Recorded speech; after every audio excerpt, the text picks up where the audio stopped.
ಕುಂದಾಪುರದಲ್ಲಿ ಕಳೆದ ವರ್ಷ 11 ಆದರೆ ಈ ವರ್ಷ 22 ಪ್ರೌಢಶಾಲೆಗೆ ಯಕ್ಷಗಾನ ಮಾಡಿದೆವು. ಬಹುಶಃ ಇದರಲ್ಲಿ ಸಂಪೂರ್ಣ ವೆಚ್ಚವನ್ನು 22 ಪ್ರದರ್ಶನದ ಸಂಪೂರ್ಣ ವೆಚ್ಚವನ್ನು ಕೊಟ್ಟದ್ದು ಕಿರಣ್ ಕೊಡ್ಗೆಯವರು ಸ್ವಂತ ಚೆಕ್ ಪ್ಲಸ್ ಅವರ ಸೂಚನೆಯ ಮೇಲೆಗೆ ಅವರ ಕಾರ್ಯಕರ್ತರು. ಯಾಕಂದರೆ ನಿಮ್ಗೆ ಗೊತ್ತಿದೆ, ಸ್ಟೇಜಿನಿಂದ ಹಿಡಿದು ಲೈಟ್, ಮೈಕ್, ಊಟ, ತಿಂಡಿ, ಒಟ್ಟು ಶಿಕ್ಷಣದ ಒಂದು ಯೋಜನೆಗೆ ಅಕಾಡೆಮಿಯ ಒಟ್ಟು ಅನುದಾನಕ್ಕಿಂತಲೂ ಜಾಸ್ತಿ 1 ಕೋಟಿಗಿಂತ ಹೆಚ್ಚು ಖರ್ಚಾಗಿದೆ ಈ ವರ್ಷ. 1 ಕೋಟಿಗಿಂತ ಹೆಚ್ಚು ಒಂದು ವಿಭಾಗಕ್ಕೆ. ನಾನು ಕಲಾರಂಗದ ಬಗ್ಗೆ ಹೇಳಿದ್ರೆ ಆ ಒಂದು ವಿಭಾಗಕ್ಕೆ 1 ಕೋಟಿ ಖರ್ಚಾಗಿದೆ. ಕನ್ನಡ ಸಂಸ್ಕೃತಿ ಇಲಾಖೆ ಕಷ್ಟಪಟ್ಟು ಹಿಂದಿನ ವರ್ಷ 4 ಕಂತುಗಳಲ್ಲಿ 5 ಲಕ್ಷ ಕೊಟ್ಟಿತ್ತು. ಈ ವರ್ಷ 1 ರೂಪಾಯಿ ಇಲ್ಲ. ನಾವು ಅದನ್ನು ನಿರೀಕ್ಷಿಸುವುದಿಲ್ಲ ನಮಗೆ. ಯಾಕಂದರೆ ಈ ಕರಾವಳಿಯ ದೊಡ್ಡ ದಾನಿಗಳೇ ಇದ್ದಾರೆ. ಕಿರಣ್ ಕುಮಾರ್ ಕೊಡ್ಗಿಯವರು ಕಲಾರಂಗದಿಂದ 1 ರೂಪಾಯಿ ಖರ್ಚಾಗಬಾರ್ದು ಮುರಳಿಯವರೇ, ನಾನು ಕೊಡ್ತೇನೆ ಹೇಳಿ ಸ್ವಂತ ಚಕ್ಕರ್ ನಂಗೆ ಕಷ್ಟ ಆಗ್ತಿತ್ತು.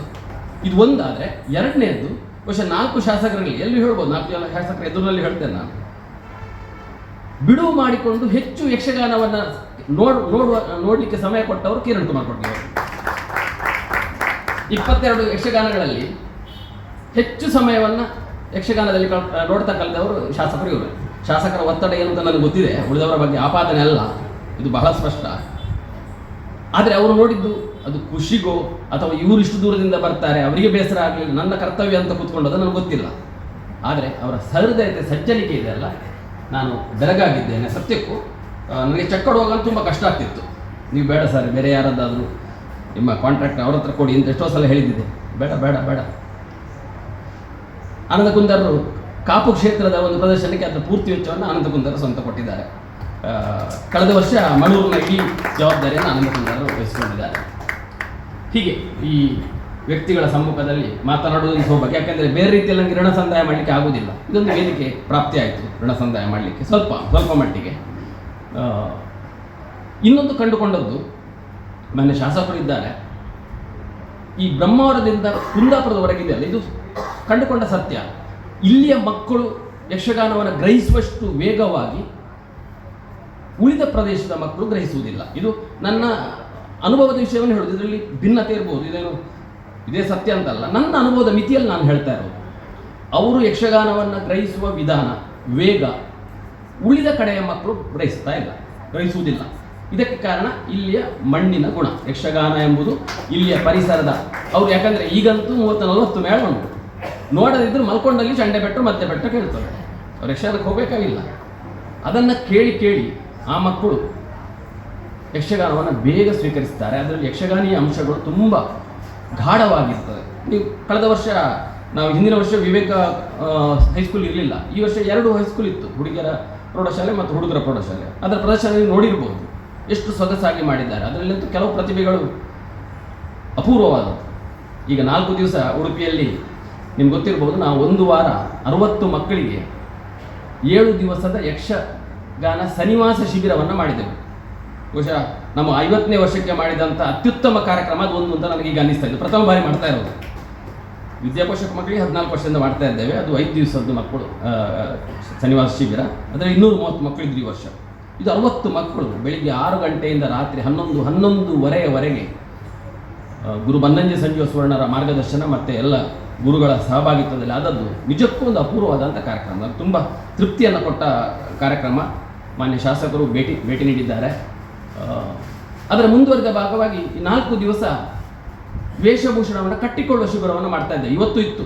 ಈಗ ಅದರಿಂದ ಸ್ವಲ್ಪ ಬರುವಾಗ ವಿಳಂಬ ಆಯಿತು, ಕ್ಷಮಿಸಿ. 4 ಗಂಟೆವರೆಗೆ ವೇಷಭೂಷಣ. ಇದರಲ್ಲಿ ಒಬ್ಬಳು ಇವತ್ತು ವೇಷ ಮಾಡ್ತಾಳೆ, ಅವಳು ಉನ್ನತಿ, ಅವಳು ಪಿಟಿಗಾಸಿ ವೇಷ ಇರಬೇಕು ಅವಳದು.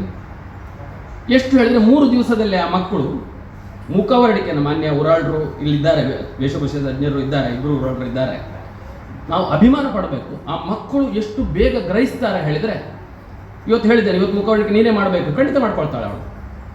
ಮುಖವರ್ಣಿಕೆ ಮಾಡ್ಕೊಳ್ತಾರೆ, ಗೆಜ್ಜೆ ಕಟ್ಟಿಕೊಳ್ತಾರೆ, ಕಡಗ ಕಟ್ಟಿಕೊಳ್ತಾರೆ, ಕಸೆ ಹಾಕ್ಕೊಳ್ತಾರೆ. 3 ದಿವಸದಲ್ಲಿ ಆದ್ದು ಬೆಳವಣಿಗೆ. ನಾಳೆ ಲಾಸ್ಟ್. ಮತ್ತು ನಾವು ಅವರಿಗೆ ಬಣ್ಣದ ಕಿಟ್ಟು ಕೊಡ್ತೇವೆ.